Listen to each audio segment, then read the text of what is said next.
What's good, fam? Thanks for joining me again for another GoatFormat video. So today I'm bringing to you the top 8 deck list for the Clash of Champions tournament that happened on Sunday. Now, I haven't gone over every single one of these deck lists in their entirety. I've just skimmed through them. But I do want to point out a few cards that I thought were interesting in these decks. I'm not going to go over every single card in the decks because, you know, it's mostly Chaos Controller, Chaos Turbo, and Warriors. You guys should know what's in these decks in the most part. But I do want to point out certain cards that I think or I find interesting, or certain tag choices that people decided to play. Now this deck was piloted by Christopher Ivan Flores, who's a Shonen Jump winner.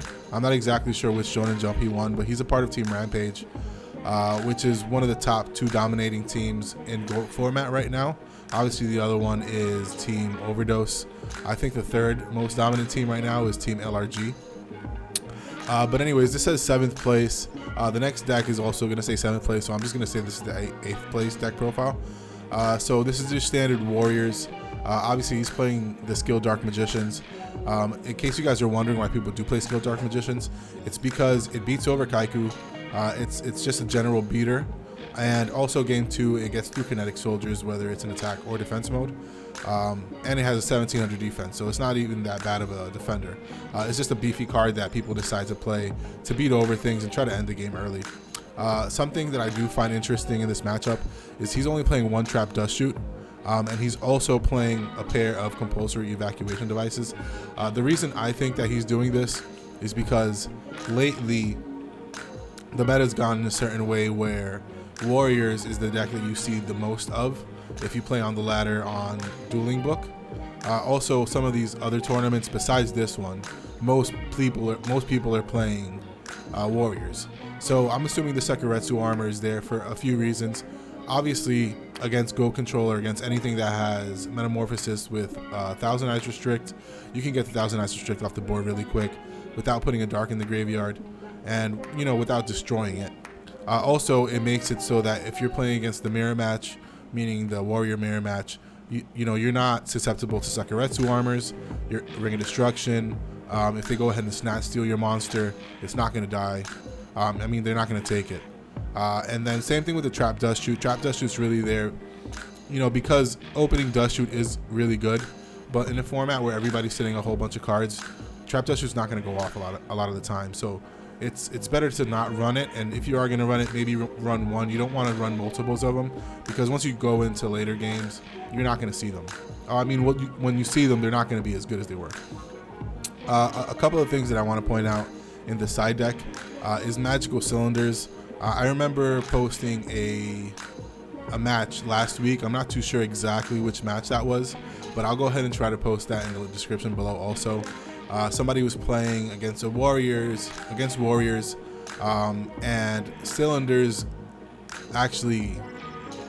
was the card that got the win for their opponent, because when you're playing in a Warrior mirror match, I think it was a Warrior mirror match, but when you're playing Warriors, generally speaking, you're going in for a lot of damage, and when they summon their beaters to go swing over your guys, Cylinders can just end the game right there.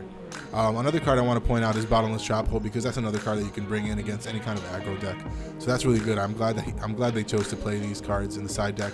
Obviously, the Trap Dusters are there to compete against any kind of chaos or control decks. Also, I want to point out that he's side decking Morphing Jar. Morphing Jar is really of a go second card.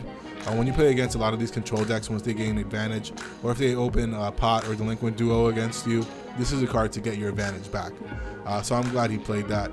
The Asura Priest is obviously there against any kind of Go Control, or if he plays against any kind of Monarch decks, that's going to do a lot of work.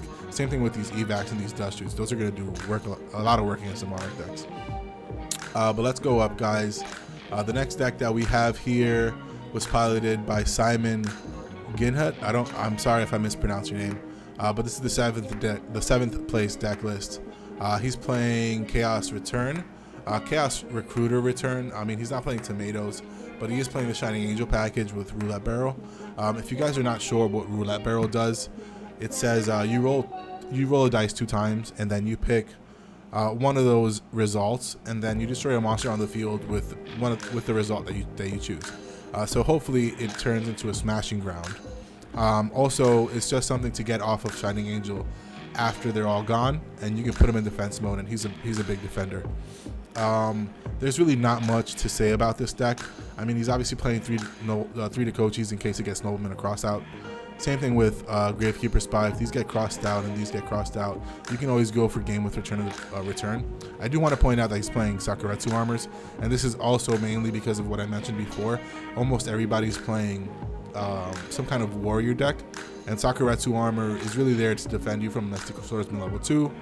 If you have a Gravekeeper Spy in defense mode, Ninja Grandmaster. Obviously, if you want to set a monster, you don't want them to get blown out by Blade Knights. That's another thing that he chose to play, Blade Knights. Most people are playing Thunder Dragons, but you can see that he's not playing any kind of Regeki Breaks, Wing Blast. I don't even see a card destruction in the main deck, so he's not relying on that kind of. He's not relying on that. How can I say?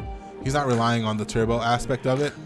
This is more of a beat down chaos deck, which will also control the board because you're playing Chaos Sorcerers and you're playing Blackluster Soldier.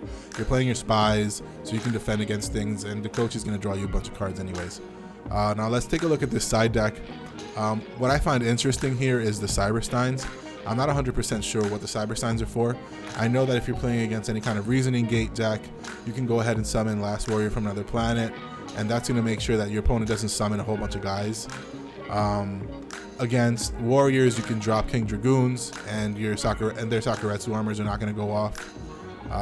Those are really that's really what I see with the Cyberstein. Obviously, mind controls are borderline stables here. He is siding the Seven Tools of the Bandit and Sing Zhang Hu. These are cards that you play against Warriors to lock down their backfields, and obviously to make sure that their traps don't go off. But that's it for this deck, guys. The 6th place deck list here is piloted by my boy Carl White. Carl White, as you guys know, he's the person that won a format library championship, if I'm not mistaken, later last year. And because of him, everybody started playing Chaos. I do like the fact that he's playing double Upstart Goblin here, because that allows you to play 37 cards and play a more consistent deck. Something that I like that he's attacking is Desert Sunlight. This is obviously to get your 3 Magician of Fates off so they don't get Nobleman crossed out. He's also playing 3 Gravekeeper Spies and 3 Dekochis, so he doesn't want any of this stuff to die. If somebody summons a Mystic Swordsman level 2 and tries to swing into your spy, you can go ahead and Desert Sunlight, flip your spy up, you get your effect off, and they take damage off of that. So I find that really cool. Those interactions I find to be really nice. Besides that, there's nothing else special about this main deck. The side deck does go into control, which I find to be really nice because this really gets through with when you're playing against Warriors. Any kind of jank decks, you can bring in these Scapegoats and Metamorphosis. The Metamorphosis will do really good with the Thunder Dragons because you can drop Altar off of them. Obviously, you can drop 1000 Azure Strict and control the game from that. He is citing a Return from a Different Dimension, which I'm not too sure what he's citing that for, but I'll go ahead and ask him, and if you guys want to know the scoop, just ask me some other time, guys. So that's the 5th place deck list. Now let's go to top 4, guys. So for the top 4 deck list, this is no, I'm sorry, guys. That was the 6th place deck list. The 5th place deck list was piloted by Peter Worthju. Peter Worthju. I don't know how to pronounce your last name, brother. But his name on Discord and on Dueling Book is Geist. He's playing Go Control, but he's not playing your basic Go Control. Obviously, he's not playing Obviously, he's not playing Air Knight Parshath in his main deck. But he is playing triple Scapegoats, triple Metamorphosis, and he's not going the Chaos route. I do see Zaborgs in here, which are really good because they put pressure on your opponent. They make sure that their face downs don't go off. Also, if you have a 1000 Azure Strict play, then you're getting rid of 2 guys with 1000 Azure Strict and Zaborg, which I find to be pretty dope. He is playing triple Mystic Tomatoes with the Mimic package and Sangan, obviously. So those work really well with Creature Swap. Also, Scapegoats work really well with Creature Swap there. And you can see that he's also playing Sakuretsu armor to make sure that he doesn't lose to Warriors. Now in the side deck, he's playing 3 copies of Widespread Ruin, which is also and a Sakuretsu armor, which these cards are also against Warriors, but Widespread Ruin is also against King's Dragoons. If you're playing against Cyberstein Horus, they tend to drop King Dragoons and a Horus next to it. You can't get over that King Dragoon, so you're forced to play another card to get over it, and that's mainly what the widespread ruins are for. Obviously, Trap Dust Shoots are in the side deck. I'm assuming for the same reason I mentioned before. In a meta that's gearing more towards a beatdown strategy where everybody's setting their cards, Dust Shoot's not going to go off, but you do want them against some kind of control matchup like Chaos Control, Chaos Return. Any of those matchups you do want Trap Dust Shoots for. Mobius is in the side deck. I don't need to talk about Mobius. Gravekeeper Spies, I don't need to talk about much for that either. Obviously against Warriors, Gravekeeper Spies do really well. The only thing that Spies really die to, besides Nobleman of Crossout, is Mystic Swordsman level 2. But that's why you have all the rest of these traps to make sure that doesn't go through. Now for the top 4 deck list, this was played by Sean Montague, better known as Max Effort 313 on Discord, and Sean Montague on Dueling Book. Now he's playing regular Warrior Beatdown. A few tech choices that you can see that he's playing is Zomba the Dark. This gets over obviously Blade Knight, obviously Kaiku, the Skilled Dark Magicians. It's something you can rota into and not have to hard draw into. Enemy Controller, I'm not 100% sure what that's for, so I can't really comment on that. He is main decking 3 Trap Dust Shoot, so I guess he didn't find it to be a big deal to main deck this card and try to draw into it late. And it probably did him really well because obviously he made top 4 in this tournament.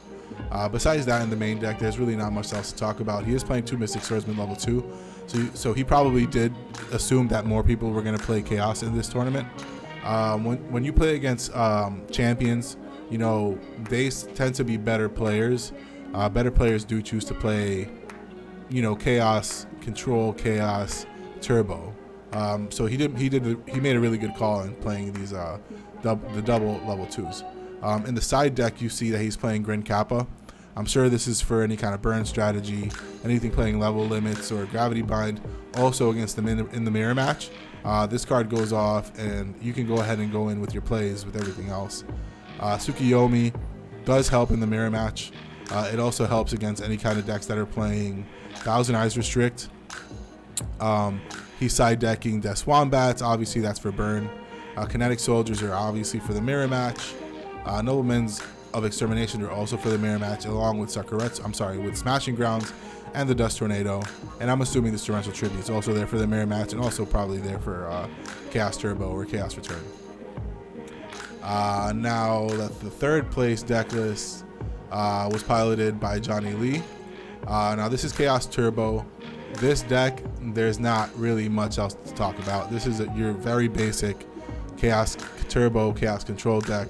He is playing 3 Magician of Fates, which is something that people are tending to do now more often. If you see them with your power spells and these Fates, just really, how can I say, they give you a lot more advantage when you open them. Once you see your power spells, and I'm assuming that's why he's playing them. Obviously 3 Regeki Breaks, Ring of Destruction, 3 Solemn Judgments. This might be the most special thing in his deck. But besides that, his main deck isn't anything special. He is siding Triple Mind Control, which is for the mirror match. Siding Double Magic Jammer. This might be also for the mirror match. You don't want those power spells to go off, and they make your opponent's Magician of Faith completely dead. The Triple Sakuretsu armor is are for Warriors, obviously, guys. Kaikus are for the Chaos matchup. Jinzo is also probably for the Warrior matchup. Once you lock down those traps, you can go off with what you have, and it's not a big deal. But anyway, that's it for this one. And these are the 2 decks that I really wanted to talk about. So the 2nd place deck was Chaos Turbo, piloted by Luca De Angelis, better known as the Nano on Dueling Book and on Discord. Now I want you guys to notice the better Chaos decks were all playing Upstart Goblins. And the reason I think for that is obviously because it makes the decks more consistent. You draw into your cards more often.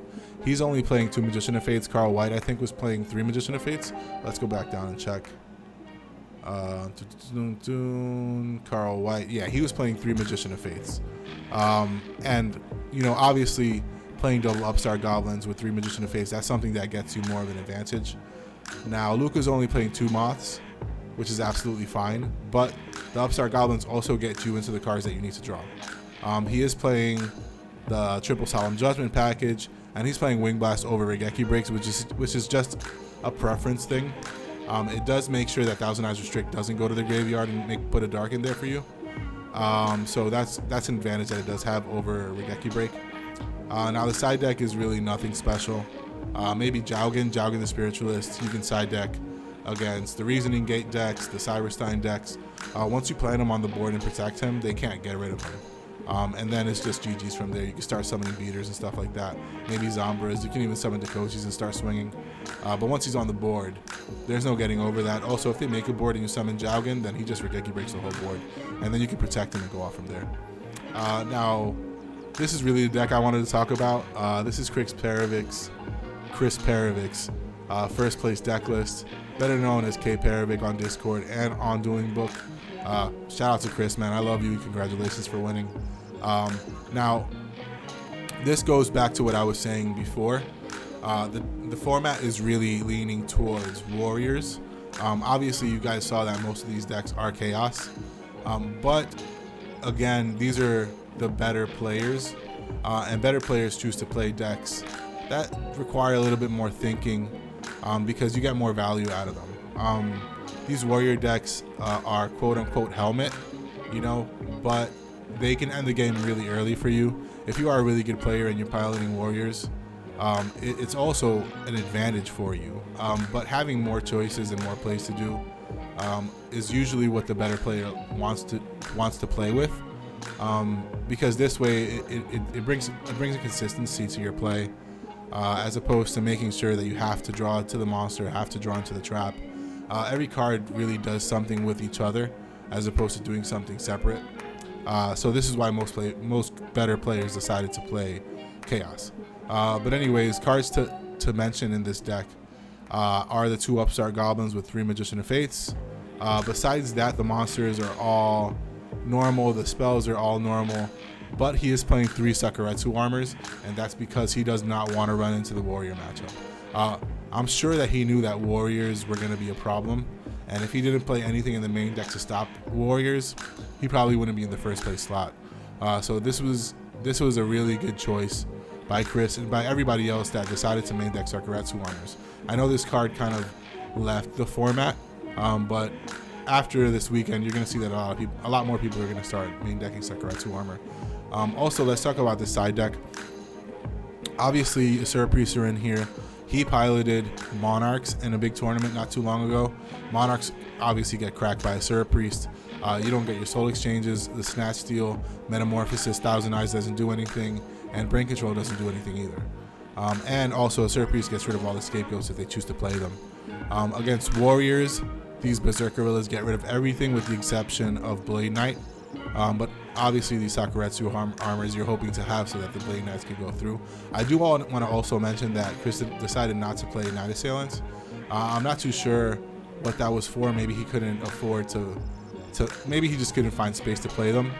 Maybe he thought that these Upstart Goblins were just too crucial not to play. But he's not playing Night Assailants. I'm assuming he's just banking on having his Thunder Dragons and his Sinister Serpent. He's not playing 3 Regeki Breaks anyways, so it's not something that he needs to have. The Kaikus are obviously there against the Chaos matchup. Spirit Reapers are probably there against the Warrior matchup as well. Obviously the Mind Control is against the Mirror match. Dust Tornadoes are there against everything going second. And Trap Dust Shoots are there. It's because when you play against the Chaos Warrior matchup, the Chaos Turbo or Chaos Control matchup, you want to have them. But anyways, guys, that's it for the deck list. If you want to check them out yourself, I'll go ahead and post a link in the description below. You can just go to GoatFormat.com and it'll be on the first page. But anyways, guys, I hope you liked this video. If there's anything that you guys find interesting in these card choices, or any cards that I didn't decide to point out that you want to point out, just let me know them in the comments down below. Share this video with your friends, guys. Like the video. Don't forget to subscribe, and I'll see all you guys in the next one. All right, peace.